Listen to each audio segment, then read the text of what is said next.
Prosseguindo na quarta aula de História de Israel, vamos agora à segunda parte. Vamos falar dos conflitos de Israel e da Babilônia na história. Primeiro, a invasão de Canaã nos dias de Abraão. Então, observe, seguindo aquela cronologia, Nimrod viveu próximo de 2200 antes de Cristo. Abraão ele viveu próximo de 2000 antes de Cristo, ou seja, apesar da torre ter sido destruída e Deus ter causado aquela confusão das línguas, aquela religião, ela continuou corrompendo aquela região. Tanto que Deus tirou Abraão daquela região e o levou para Canaã. Deus levou Abraão para a terra amaldiçoada. Mas Abraão não podia viver entre os seus parentes porque eles estavam corrompidos. Seria como você viver numa igreja que era uma igreja correta, mas de repente se envolveu em heresias. Ok? Então, Deus tirou Abraão de lá. E quando ele está em Canaã, em Gênesis capítulo 14, versículo 1 a 5, retrata a invasão de um homem chamado Anrafel, rei de Sinar. Aquela região era a região onde estava a Babilônia. A região da Babilônia era chamada também de terra de Sinar, ou também eles eram chamados de os caldeus. Essas expressões são utilizadas para descrever a mesma região da Mesopotâmia, entre rios, dominadas pela Babilônia, ora dominada por Nínive, pela Síria, né? Ora dominada pela Babilônia. E vieram outros reis com ele, né? Querdorlaomer, de Elão, Tidal, de Goim.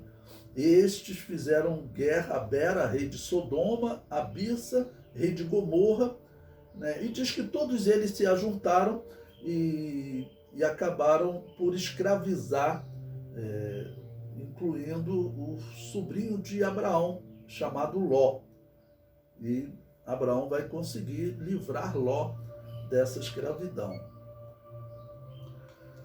O item 3, eu coloco aí, como a Babilônia se tornou o Império Mundial. Lembre-se que eu falei para vocês que 722, 700 a.C., em números redondos, Nínive era a capital do mundo. Ela era a capital da Síria e ela havia dominado a cidade da Babilônia. Ok? Mas a Babilônia vai reassumir o posto de cidade mais poderosa do mundo. O comentário diz: os babilônios sempre se destacaram como nação desenvolvida e bem armada. Porém, em 745 a.C., foram dominados pela Assíria. Em 626 a.C., Nabopolassar assumiu o reino babilônio e conseguiu livrar-se do jugo assírio. Ou seja, em 626, eles falaram: olha, não pagamos mais tributo, não somos mais escravos de vocês. Agora, se quiser, nós vamos guerrear aqui. E ele conseguiu, então se livrou do jugo assírio. A partir desta data, os babilônios foram fortalecendo-se e fizeram os assírios recuarem. Em 614 a.C., os babilônios conseguiram um aliado, os medos, e essa aliança causou a queda da Assíria em 612 a.C. Olha, 612 são cerca de 7 anos antes de começar o cativeiro babilônio. Então, a Babilônia conseguiu se livrar do jugo assírio em 626 e agora, em 612, eles conseguem vencer a Síria e se tornar o país dominante. Nabopolassar foi um dos maiores imperadores de todos os tempos, porém estava velho e em 606 confiou as guerras a seu filho Nabucodonosor. No início de 605, Nabucodonosor estava fazendo campanhas no ocidente, Canaã, quando teve de voltar correndo para a Babilônia, pois seu pai havia morrido e ele precisava garantir a sucessão. Então, olha, 605 a.C. Essa data é importante Porque Daniel capítulo 2 diz que Daniel vai interpretar os sonhos que Nabucodonosor teve no segundo ano do seu reinado. O segundo ano do seu reinado seria o ano 604, 603, tá ok? Ou seja, Daniel já vai estar cativo lá na Babilônia. O comentário prossegue. Nesta época, a Babilônia já era um império dominante, pois a lei da Assíria derrotou também o assírio. E assim a Babilônia estendeu os seus domínios do rio Nilo até o rio Eufrates. Observe que essa era a promessa de Deus para os descendentes de Abraão, que no caso incluía Isaac, Ismael, Midian, os muitos filhos que Abraão teve, tá ok? Com Sara, com Agar e com Quetura. Mas por eles não terem sido fiéis, eles acabaram perdendo essa bênção, porque a Bíblia diz que nos dias de Davi e Salomão, o reino de Israel se estendeu do Nilo ao Eufrates. Mas eles foram se enfraquecendo, e agora esse domínio é feito exatamente pelo povo que representa o paganismo no mundo. Então, esse estudo da história de Israel é muito significativo, triste, mas significativo. O comentário prossegue. E o rei do Egito nunca mais saiu da sua terra, porque o rei da Babilônia tomou tudo quanto era do rei do Egito, desde o Egito até o Eufrates. Bom, então, aí fica claro, infelizmente, domínio desse povo. É claro que o Egito também não ficava atrás em termos de maldade, de corrupção doutrinária, de paganismo, mas, inclusive, a religião do Egito, nesse período, é a religião criada por Nimrod e Semíramis. Tinha elementos mais antigos, mas era a religião criada por Nimrod e Semíramis. A existência das nações e das cidades envolvidas nessa disputa, Assíria e Babilônia, era tido como lenda até o século XVIII. Esse aqui é um ponto muito importante que mostra como a Bíblia é um documento confiável. Até o século XVIII, os arqueólogos diziam que essa cidade nunca existiu. Tanto a cidade da Babilônia quanto a cidade de Nínive, que era a capital da Síria. Eles diziam que isso aí era uma lenda bíblica. Porém, a arqueologia vai acabar por comprovar a existência dessas cidades. Eu ainda coloco um comentário aí, que também nesse período os teólogos liberais, lembrando que o liberalismo foi criado pelos protestantes, e eu considero o liberalismo uma das piores, se não a pior praga que foi criada para a teologia na história. Essa herança protestante, até os católicos reclamam dessa herança protestante. Nós temos que tomar cuidado, que ele está tentando entrar aqui no povo de Deus, Então, veja, eu comento, os teólogos liberais no decorrer do século XVIII desenvolveram a teoria de que as histórias bíblicas da cidade de Nínive e da Babilônia eram uma lenda. O propósito era defender as escrituras, eu botei defender entre aspas, que é um absurdo. O propósito era defender as escrituras da acusação dos arqueólogos que diziam ser uma lenda, pois nunca haviam achado nenhuma ruína que indicasse uma grande cidade como a Bíblia descreve. A profecia de Naum sobre a destruição da cidade através de uma inundação era interpretada como uma figura de linguagem. Veja, o profeta Naum havia anunciado a destruição de Nínive, está lá em Naum capítulo 1, versículo 8, e também capítulo 2, versículos 6, 8 e 10, onde ele descreve claramente, principalmente no versículo 6, que as portas do rio se abririam. E diz a arqueologia que uma enchente realmente derrubou as muralhas de Nínive, facilitando a sua conquista. Bom, então os arqueólogos diziam que Babilônia e Nínive não existiam, os teólogos liberais protestantes seguiram fazendo uma alteração na interpretação bíblica, diziam que isso era para defender as escrituras, mas o comentário prossegue. A disputa se manteve até o século XIX, quando o arqueólogo inglês Sir Henry Layard encontrou as ruínas da grande cidade. Assim foi comprovada a Bíblia Sagrada mais uma vez. Eu coloco aí um texto tirado do livro de McDowell, intitulado Evidências que Exigem um Veredito.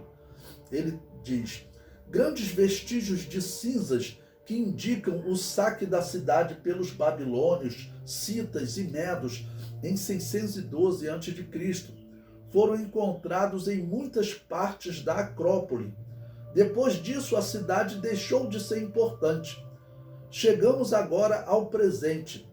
Joseph Free afirma: um século atrás, essas cidades bíblicas, com nomes que soam familiares, tais como Nínive e muitas outras, eram morros informes, sendo que em alguns casos desconhecia-se a própria identidade de tais morros. Então era como um grande morro, só terra ali, tá ok? Edward Scher acrescenta: se o turista de hoje, depois de tudo que se escreveu sobre as antigas civilizações da Babilônia e da Assíria, não consegue ter uma ideia exata de como foi o passado, poderá facilmente imaginar que os primeiros viajantes atravessaram inúmeras vezes a região sem suspeitar que estavam próximos de locais históricos, como Babilônia e Nínive. Mesmo exploradores com uma mentalidade científica, que pela Bíblia sabiam da existência dessas duas cidades e que estavam tentando achá-las, passaram algumas vezes pelas suas próprias ruínas sem o saberem. E botei aí também uma imagem da escavação das ruínas de Nínive. Então a Bíblia ela foi comprovada mais uma vez. E essas cidades foram encontradas e hoje ocorre um grande número de turistas para essa região. O número 4 do material didático diz: a Babilônia dos dias do cativeiro. Bom, então, até o século XIX, os arqueólogos historiadores não haviam achado essas ruínas, tá ok? E eles duvidaram. Mas no século XIX, agora eu vou retratar o achado da cidade da Babilônia, tá bom? Até o século XIX era tratado como uma lenda, como a lenda de Atlântida, apesar que a lenda de Atlântida que os gregos ouviram no Egito parece ser a história do dilúvio, tá ok? Daquela grande civilização que é retratada como Atlântida, né? Daquela grande civilização que, segundo as datas bíblicas e da arqueologia, aquelas grandes pirâmides do Egito, elas foram construídas antes do dilúvio. Claro que naquela época não se chamava Egito. Quem chamou de Egito foram os gregos. Eles chamavam de habitantes da terra de Quemete. Ok?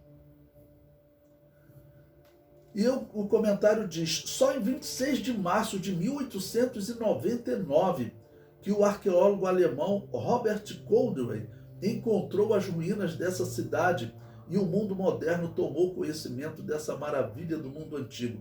Ou seja, a cidade da Babilônia, ela mesma só foi encontrada em 1899. Ok? Então, é uma data importante para a arqueologia. Eu coloquei uma ilustração que existe na internet retratando como era a cidade da Babilônia, e ali retratando uma suposição, né, de como era a Torre de Babel. O comentário prossegue: na revelação à estátua dos sonhos de Nabucodonosor, o reino babilônio, principalmente durante o governo de Nabucodonosor, foi comparado ao ouro e a cabeça da estátua, ou seja, a cabeça da estátua era todo de ouro, representando o reino babilônio.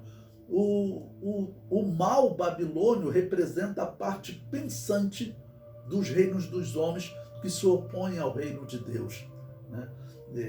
Esse é o simbolismo dessa estátua. Eu coloquei uma ilustração dela aí.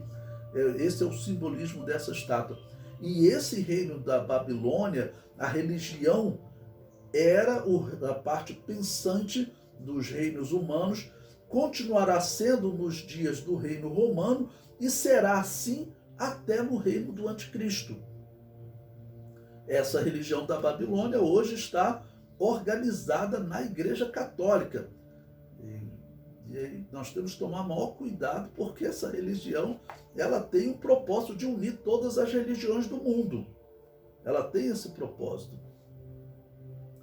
Bom, no capítulo 7 também foi retratado essa mesma estátua, sendo que ali a cabeça de ouro é representada em dois animais que eram usados para representar a Babilônia, o leão e a águia. Daniel vê um leão com asas de águia representando a Babilônia. O item 5 do material didático, eu falo sobre a religião da Babilônia. E o profeta Ezequiel a descreve como uma religião voltada para adivinhos, ok? Uma religião voltada para adivinhação.